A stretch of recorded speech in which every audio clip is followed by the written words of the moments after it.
Bom dia a todos. Eu quero inicialmente agradecer o convite da Comissão de Assuntos Sociais e do senador Paulo Paim. Devo dizer que, para nós, que representamos entidades sindicais do funcionalismo, é um espaço bastante importante, na medida em que temas como esses, geralmente, nós só temos acesso à discussão quando estão em curso reformas constitucionais, né? Geralmente, as entidades não têm espaços institucionais de debate de assuntos dessa natureza, em que pese a existência das mesas de negociação, do nosso ponto de vista, elas não têm servido, sobretudo nos últimos tempos, à discussão de questões dessa natureza. Há uma política governamental, me parece, bastante forte em direção às restrições orçamentárias, que implicam em lesão direta a essa questão da dignidade no caso dos aposentados.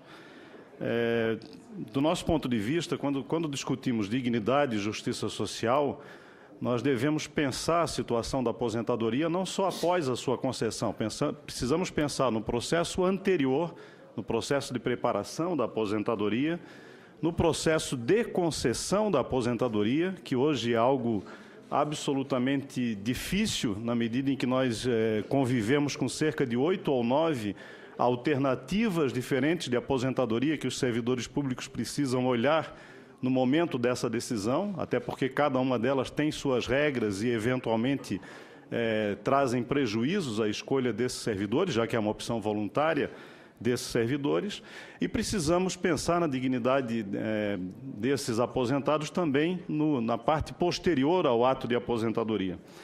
Eu diria que hoje existem 3 grandes problemas que afligem esses servidores, em relação, então, a esses blocos anteriores. O primeiro deles diz respeito à remuneração, né? Evidentemente, ninguém pode pensar em dignidade, em estabelecer parâmetros de dignidade para as pessoas, sobretudo aos aposentados, se não definimos claramente que parâmetros de dignidade estão relacionados ao padrão remuneratório. E, nesse aspecto, devo aqui fazer uma crítica à posição que vem sendo adotada há alguns anos pelo governo federal, iniciada, é verdade, lá no governo Fernando Henrique, com a criação das primeiras gratificações de desempenho, lesando, a meu ver, diretamente o princípio da paridade, que ainda existe na Constituição Federal, sobretudo para aqueles que eram servidores federais por ocasião das emendas 20 e mesmo da emenda 41, portanto, permanece o princípio da paridade válido. Entretanto, o governo federal, por iniciativa ainda do governo Fernando Henrique, escolheu e, diria, inventou, criou as gratificações de desempenho com claro objetivo de ferir o princípio da paridade. E, com isso, pagar menos de remuneração, de provento, aos servidores aposentados e pensionistas. Evidentemente, por detrás disso está o objetivo de economizar recursos com o pagamento de aposentados e um objetivo nobre de concentrar recursos no reajustamento dos servidores em atividade. Penso que eles não deveriam ser contraditórios como tem sido nos últimos anos. Para nós termos uma ideia, no INSS, por exemplo, a gratificação de desempenho significa hoje cerca de 70% da remuneração. Ou seja, um servidor tem 30% de salário de vencimento básico e demais parcelas permanentes e tem 70% da sua renda vinculada a uma gratificação de desempenho, que impõe determinados critérios de desempenho que, em alguns casos, são absolutamente nocivos à saúde desses servidores. Vou dar um exemplo que me parece o mais gritante, dos servidores da FUNASA, da Fundação Nacional de Saúde, que trabalham, todos sabemos, a vida toda utilizando inseticidas e outros tipos de produtos absolutamente nocivos à saúde. Pois bem, na eventual invalidez desses servidores, eles perdem cerca de 35% da sua remuneração imediatamente, porque perdem metade da gratificação de desempenho. O que vem ocorrendo na FUNASA nos últimos 6 ou 7 anos é a absoluta ausência de declaração de doença. Seria interessante que o Senado Federal buscasse esses dados do governo federal para vermos como, então, as gratificações de desempenho, nesse particular exemplo, trazem um problema seríssimo, um problema, inclusive, que eu diria que é uma bomba de efeitos retardados, né? Esses servidores não estão se tratando, não estão gozando das eventuais licenças e mesmo tendo acesso às aposentadorias por invalidez, continuam trabalhando com condições de saúde absolutamente desumanas para permanecer recebendo uma determinada renda de R$3.000, R$4.000 em relação a esses servidores, por exemplo, da FUNASA, porque não tem a menor condição de perder 35%, 40% de sua renda na aposentadoria. Isso me parece uma lesão clara ao princípio da dignidade da pessoa humana, que vem pela via das gratificações de desempenho. Então, penso que nesse aspecto da remuneração nós temos aqui algo bastante importante a ser tratado. É evidente que os aspectos econômicos e o equilíbrio fiscal, a busca do equilíbrio fiscal, são elementos importantes em qualquer governo. Mas é preciso verificar que nós exacerbamos nos últimos anos no tratamento dessas gratificações de desempenho. Que os servidores públicos devem ser cobrados no seu desempenho, não tenho a menor dúvida, e que nós devemos ter elementos objetivos para essa cobrança também, inclusive elementos remuneratórios. Mas nós não podemos admitir que esse desempenho seja medido à base de 70% da remuneração dos servidores, com perda de metade desse valor no momento da aposentadoria. Até mesmo a emenda constitucional 70, que Vossas Excelências aprovaram há pouco tempo, relativa às aposentadorias por invalidez, para tentar, então, dar a elas, quando sentidas por servidores que já estavam no sistema antes da emenda 41, a interpretação que a administração pública vem dando à emenda 70 é de que a emenda 70 simplesmente excluiu o cálculo da aposentadoria pela média, mas não assegurou a integralidade. Portanto, mesmo os servidores aposentados por invalidez, alcançados pela emenda 70, continuam exatamente com o mesmo problema que tinham antes, porque a decisão de aplicar a gratificação de desempenho, o critério de redução da gratificação de desempenho, inclusive para a aposentadoria por invalidez, dizendo que, então, o conceito de integralidade que ela encerra não se aplica às gratificações de desempenho, o que me parece uma interpretação forçada e negativa e restritiva da emenda 70, fez com que, na verdade, a emenda não tivesse servido para absolutamente nada. Quer dizer, o Senado Federal, a Câmara dos Deputados se esforçaram na aprovação de uma emenda constitucional cujo resultado final é absolutamente pífio.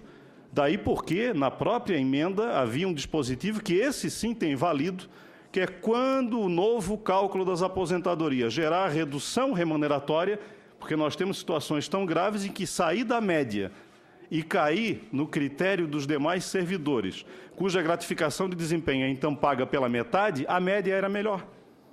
Portanto, tem um critério na emenda constitucional que diz que, nesse caso, para não gerar redução remuneratória, permanece com a média. Ou seja, a grande maioria dos servidores sujeitos à aposentadoria por invalidez, que tinham cálculo pela média na situação anterior à emenda 70, não tem nenhuma vantagem em pedir a revisão dos cálculos de aposentadoria para que seja adotado um novo critério. Então, eu penso que aqui, me parece que essa questão da remuneração é, sem dúvida nenhuma, uma questão central, talvez o foco central que nós deveríamos nos dedicar a tentar encontrar uma solução. Penso que, evidentemente, não é possível se cogitar de imediatamente se promover a extensão desses valores da gratificação a todos os aposentados e pensionistas. E aqui estou fazendo uma alusão de caráter absolutamente pessoal. Mas penso que é fundamental e imprescindível que o governo federal, através das mesas de negociação, estabeleça um processo de incorporação paulatina, gradual e constante das gratificações de desempenho à remuneração dos servidores. Se o senador me permite mais 3 minutos. Obrigado. O segundo bloco de problemas que penso que é fundamental se refere, para quem está prestes à aposentadoria, ou já convivendo com ela, se refere às questões de saúde. Penso que esse é um bloco, sem dúvida nenhuma, importante. E, nesse aspecto, é bom lembrar que, no âmbito federal, nós temos diversas entidades de saúde suplementar classificadas como entidades de autogestão, ou seja, aquelas sem fins lucrativos, como é o caso da GEAP, da CAPCESP, da ACEFAS e de algumas outras, que prestam um relevante serviço de saúde suplementar aos servidores federais. Serviço esse, inclusive, que faz reduzir o absenteísmo, reduzir as aposentadorias precoces, reduzir os casos de aposentadoria por invalidez, por tratamento de saúde preventivo ou curativo desses servidores. Portanto, não se trata aqui de algo voltado apenas aos servidores, se trata de uma política de recursos humanos que tem foco e que tem reflexos também no orçamento da União Federal, na medida em que economiza recursos. Portanto, é algo importante por os dois lados. Pois bem, no que nós temos visto pelo menos nos últimos 4 anos, sobretudo em relação à GEAP, que abrange cerca de 500 mil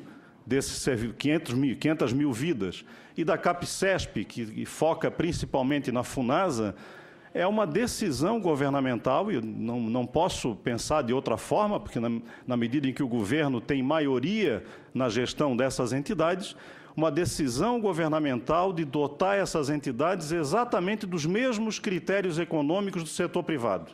Ou seja, atendemos os jovens, queremos os jovens o mais possível e, na medida que envelheça, queremos que saiam, porque eles passam a causar despesa. Não foi outra a iniciativa adotada na GEAP há alguns anos atrás, há cerca de 3 anos atrás, e esse ano na CAPCESP, adotando o critério de faixa etária como critério definidor das contribuições. Antes, os servidores pagavam um determinado percentual, portanto, todos pagavam proporcionalmente a mesma coisa, e aqueles que ganhavam menos pagavam, então, uma proporção do seu salário. Os que ganhavam mais, uma proporção igual do seu salário. E tínhamos, então, uma solidariedade no sistema.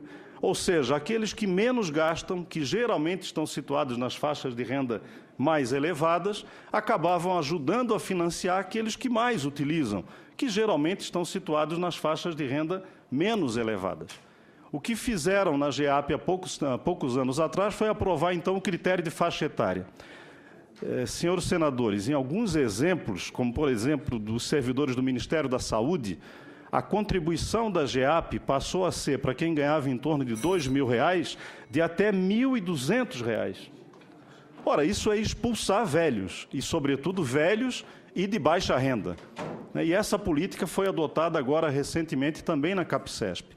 Me parece, então, que nessa questão é fundamental que o Senado Federal incida através dos meios políticos de que dispõe, sobretudo promovendo eventos dessa natureza e buscando esse contato com o governo federal no sentido de buscarmos uma política que reverta esse quadro. Não é possível que continuemos adotando, em relação à questão da saúde suplementar, o mesmo critério restritivo e, eu diria, expulsivo, adotado pelas empresas privadas com objetivo de lucro. E os exemplos, se formos buscar os dados da GEAP hoje, veremos que uma imensa massa de servidores federais, sobretudo de baixa renda e de idade avançada, foi obrigado a se desligar do sistema, engrossando as fileiras do Sistema Único de Saúde, portanto, trazendo mais problemas ainda ao atendimento à população, na medida em que uma forte massa de servidores se incorpora à massa do Sistema Único de Saúde. Quero agradecer, por fim, a oportunidade de me colocar à disposição. Quero passar às mãos do senador também um texto com alguns anexos que ilustram esses dados que nós colocamos há pouco e colocar a FENASPES e a minha pessoa em particular à vossa disposição. Obrigado. Agradecendo ao senhor Luiz Fernando Silva, assessor jurídico da Federação Nacional dos Sindicatos dos Trabalhadores em Saúde, Trabalho, Previdência e Assistência Social. Já tomou assento, seja bem-vindo, o senhor Albierge Barros de Souza Filho, interventor da GEAP, Previdência, Fundação da Seguridade Social. E eu quero também convidar para participar da mesa a senhora Cleusa Maria Faustino do Nascimento, diretora da Federação Nacional dos Sindicatos dos Trabalhadores em Saúde, Trabalho, Previdência e Assistência Social. Conforme já havia combinado com o senador Paim, eu gostaria de passar a presidência da condução desta audiência ao senador Paulo Paim.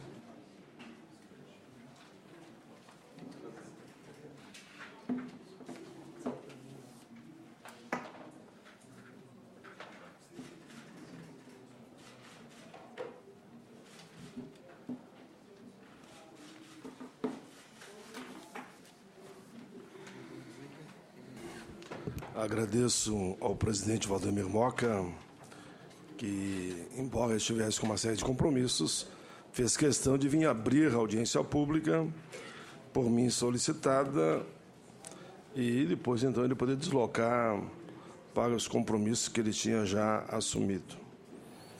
Eu vou fazer questão de, agora que assumi a presidência, rapidamente ler aqui o ofício que eu recebi e que, por intermédio naturalmente dele, é que eu solicitei essa audiência pública antes de passar a palavra para o nosso próximo convidado. Excelentíssimo senhor senador Paulo Paim, assunto, a audiência pública. A Federação Nacional dos Sindicatos de Trabalhadores em Saúde, Trabalho, Previdência e Assistência Social, FENASP, realizou o primeiro INAPEM, FENASP, Encontro Nacional de Aposentados e Pensionistas, no período de 28 a 30 de agosto em Brasília. Contamos com a participação de 200 pessoas. O referido evento deliberou por vários temas acerca da situação atual dos aposentados e pensionistas do âmbito federal, bem como pelo agendamento, enfim, desta audiência pública para aprofundamento das discussões.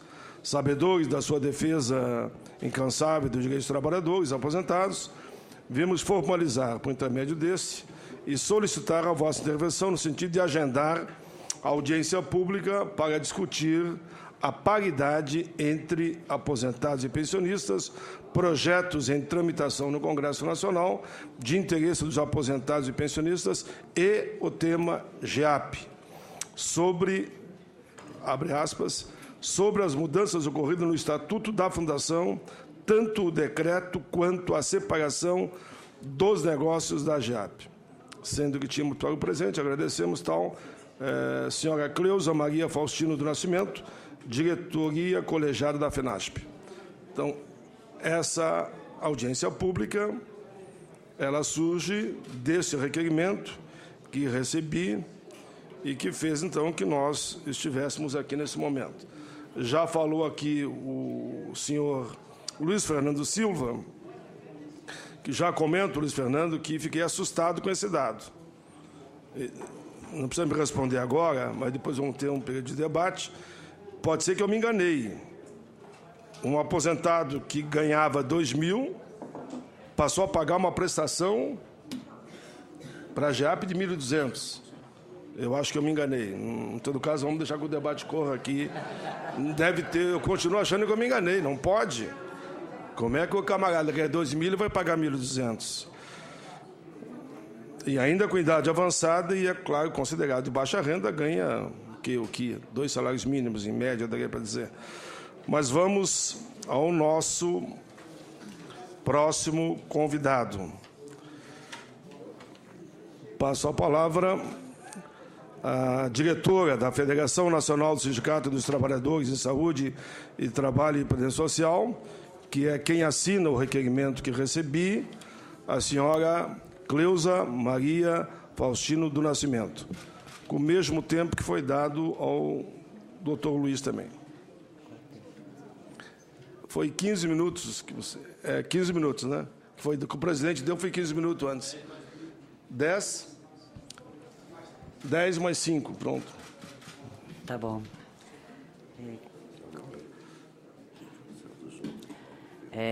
Bom dia a todos e todas. Em nome do senador, eu cumprimento a mesa. E, assim, para nós é uma grande satisfação, a oportunidade que o Senado está nos dando em discutir um tema de tamanha relevância e preocupação para todos os trabalhadores aposentados, né? Não só do Serviço Público Federal, mas aposentados e aposentadas deste país, né? Eu percebo aqui pela composição da mesa, né, e na convocação que nós recebemos, teríamos a presença do Ministério do Planejamento, a presença da Secretaria de Gestão Pública, e, para mim, isso demonstra o interesse que o governo tem com o tema. Ou seja, na nossa opinião, não demonstrou nenhum interesse em, pelo menos, discutir as questões que afligem os trabalhadores e trabalhadoras aposentadas do Serviço Público Federal. Uma outra questão, eu queria me desculpar, do meu atraso, mas eu fui barrada na porta do Senado, lá na porta principal e também aqui na entrada. Então, por isso, o nosso atraso. Deixa só eu tentar esclarecer, porque como aqui nós estamos pela internet, isso vai para todo o Brasil, mas eu sei que eu chamei a senhora estava entrando, mas o Ministério do Planejamento, pelo que eu entendi, está presente aqui. Sim, na pela doutora Ana Lúcia. Ana Maria Lúcia Amorim. Mas a relações de trabalho, não. Por que eu digo isso? Porque quando a gente faz o convite ao Ministério, isso é em todas as comissões que eu presido, eu sei que nem sempre o ministro pode estar presente. Que é humanamente possível os ministros estarem em todas as comissões da Câmara e do Senado quando convocados. Então, o que eu faço? Que venha o ministro ou venha alguém representante da área. No caso, a senhora Ana Lúcia Amorim de Brito está aqui representando o Ministério do Planejamento. Só para que ficar bem transparente, e a GEAP, no caso, está aqui também com o seu representante para responder de forma responsável pelo setor sobre os temas que nós levantamos. Sim, senador, mas nós estamos dizendo a pessoa responsável pela área de recursos humanos, que seria a relações de trabalho, que também está relacionado entre os convidados para esta audiência pública. Mas tudo bem, só esperamos que o representante do Ministério do Planejamento Inclusive, a secretária, eu sei que ela declina bastante atenção às nossas demandas. Muito bem, fique bem à vontade, mas só deixar registrado para quem está assistindo que o Ministério do Planejamento está aqui representado para fazermos um bom debate, até para cobrarmos depois. Claro, claro. Inclusive, ela reafirma que a doutora Ana, e vai falar depois, que ela é responsável por tudo que for dito aqui sobre o tema em questão. Outra situação é que hoje é o Dia Nacional de Luta, em defesa das questões dos trabalhadores públicos federais. Então, nacionalmente, a gente está com atividades e, por isso, a gente até encontrou um pouco de dificuldade de participar da audiência pública. Mas, em função do tempo, a gente esforçou para poder estar presente e fazer o debate que há muito os trabalhadores aposentados aguardam ansiosamente essa audiência pública. Nós discutimos no ENAPEM qualidade de vida, e dentro da qualidade de vida, a gente discutiu a importância da paridade. Hoje, os trabalhadores aposentados e pensionistas no Brasil, e principalmente do Poder Executivo, eu quero frisar o Poder Executivo, são os trabalhadores que menos recebem. E no período da vida que dedicaram toda a sua vida laboral ao bom andamento do serviço público, ao fortalecimento do serviço público, e quando se aposentaram não tiveram o reconhecimento, tanto em termos salariais, quanto em termos mesmo da proteção da vida, no pós-aposentadoria, para que as pessoas pudessem viver com dignidade. E aí, dentro disso, uma série de fatores. Hoje, não temos paridade entre trabalhadores ativos e aposentados. E com a política salarial do governo, que hoje fortalece a política de gratificações em detrimento de um vencimento básico, isso discrimina consideravelmente os aposentados, porque a legislação só garante 50% desses valores aos trabalhadores aposentados. Isso é um problema que eu acho que a administração pública tem que corrigir urgentemente, que os trabalhadores aposentados tenham o mesmo direito à remuneração integral que os trabalhadores da ativa. Defendemos também que a política de gratificação no serviço público ela tem que ser extinta, tem que ter uma política de qualificação, uma política de capacitação, para que a gente tenha um resultado melhor, tanto no desempenho das funções, quanto no resultado do trabalho hoje desempenhado pelos servidores públicos. Os servidores, e aí eu vou destacar um pouco da base da Seguridade Social, eles têm hoje os menores salários do Serviço Público Federal. Isso agrava muito mais com relação aos servidores aposentados dos Ministérios da Saúde, Trabalho e Previdência, porque, por ser os menores salários, aplicando a política que o governo federal hoje aplica de discriminação à remuneração dos servidores aposentados, agrava muito mais os trabalhadores da Seguridade Social. E no meio dessa política toda, a gente vivenciou no ano passado, e o senador teve conhecimento disso, que a gente fez várias manifestações em Brasília em defesa da GEAP, mas a GEAP que nós defendemos, a GEAP que o trabalhador público, mesmo do executivo, com os menores salários, pudessem pagar. E hoje, na condição que a GEAP se encontra, com as transformações que ela sofreu, inclusive, não sei qual a forma legal que a GEAP encontrou, de desconsiderar a portaria que tirou os critérios de contribuição dos servidores, que seria de acordo com a idade e salário, hoje é tão somente de acordo com a idade. E aí, depois, alguém que pudesse me esclarecer, dizer qual a forma jurídica que a GEAP encontrou para poder cobrar do servidor somente de acordo com a idade. E isso trouxe essa discrepância que o doutor Luiz Fernando colocou na fala dele. O que vem ocorrendo? A grande maioria dos servidores aposentados estão saindo da GEAP.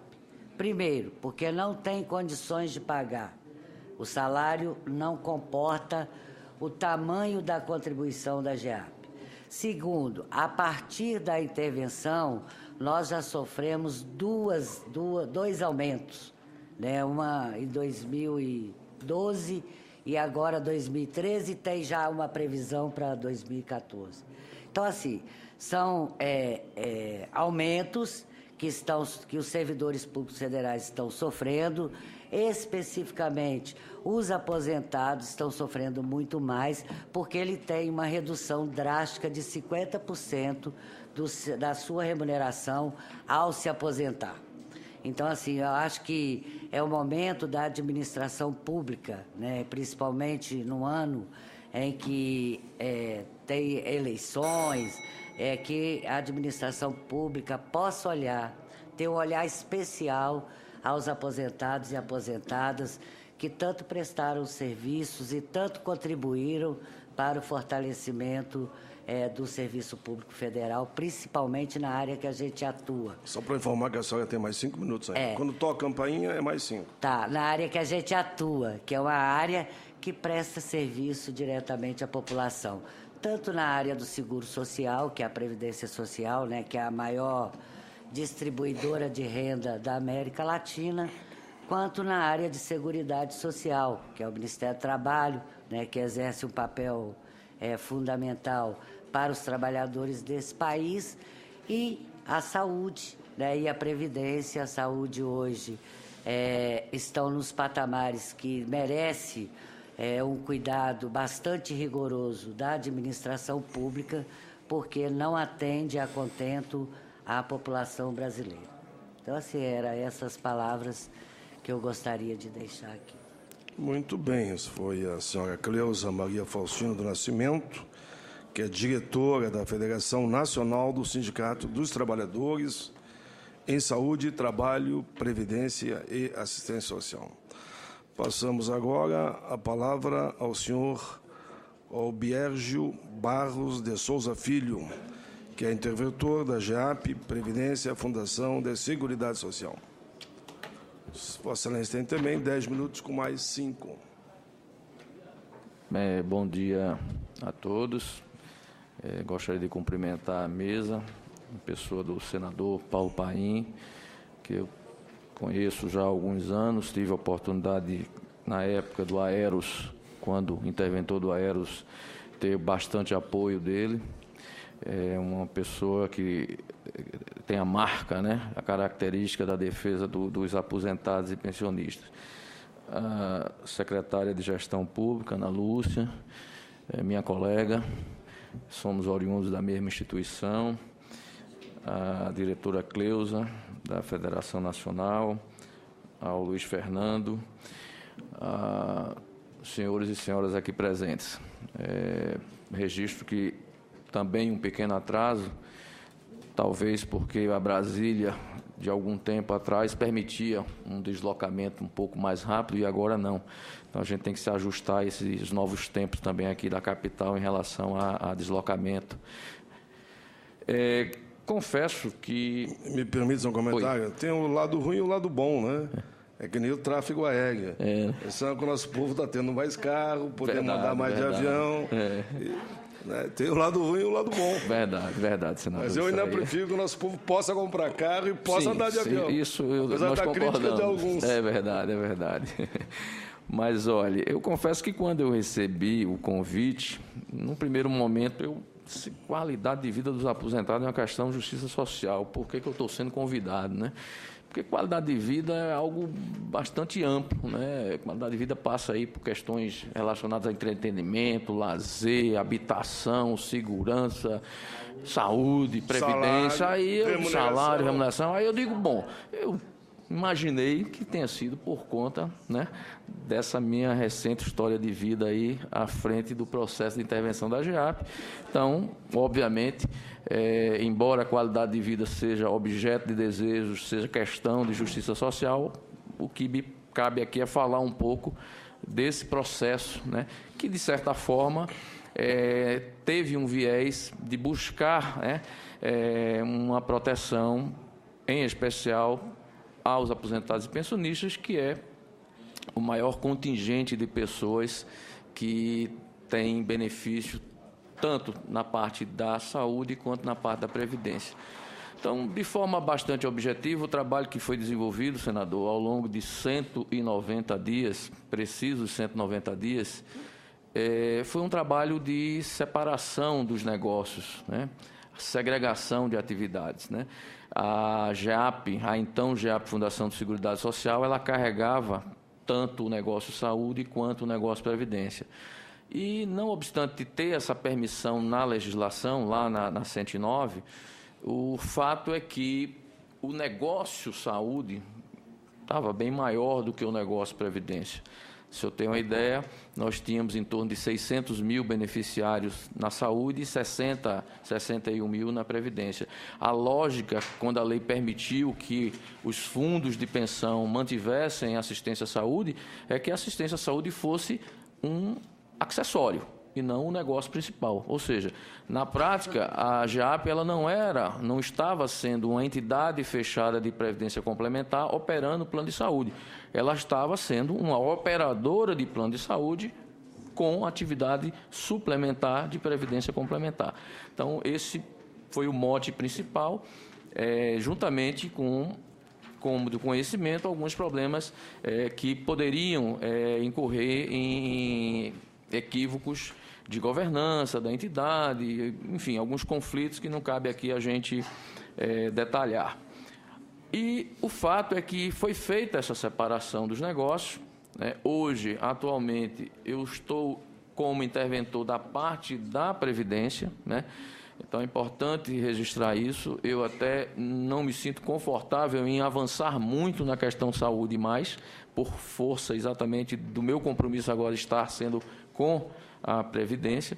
Mas o que eu posso falar, até o dia 18 de outubro, né, por volta de 11 horas da manhã, eu estava como interventor das duas fundações. E, então, eu posso falar sobre atos até esta data, inclusive relacionados a ajustes na questão dos planos, né, os valores ajustados. E a primeira coisa é que, de fato, nós tivemos que fazer um aumento, né? Na realidade, esse aumento que foi dado, eu até estou com ela aqui, resolução interventor, acho que é 2, se não me falha a memória, ela foi dada com base em estudos atuariais que já estavam em desenvolvimento quando eu lá cheguei, que deveriam ter sido implantados no início de 2013 e que nós só viemos a implantar no segundo semestre de 2014, diga-se de passagem, em valores abaixo daquilo que estava inicialmente proposto. O estudo inicial apontava que o reajuste deveria ser na faixa de 17%, nós conseguimos praticar um ajuste inferior a 12%, 11 ponto alguma coisa. E tentando privilegiar exatamente as camadas mais idosas, vamos dizer assim, que é a faixa de pessoas acima de 59 anos dentro da GEAP, é a maior faixa. É aquela faixa que tem hoje 48%, ou na época tinha 48% de pessoas beneficiárias. Então, nós procuramos fazer com que o aumento fosse maior para os mais jovens e menor para os mais idosos. E tivemos que retirar aquela questão da faixa salarial, porque a própria ANS, na sua regulamentação, assim determina. Então, é importante que a gente tenha em mente que nós procuramos fazer um trabalho de buscar o equilíbrio financeiro do plano. Quando eu cheguei, nós tínhamos um patrimônio negativo de 57 milhões. Né?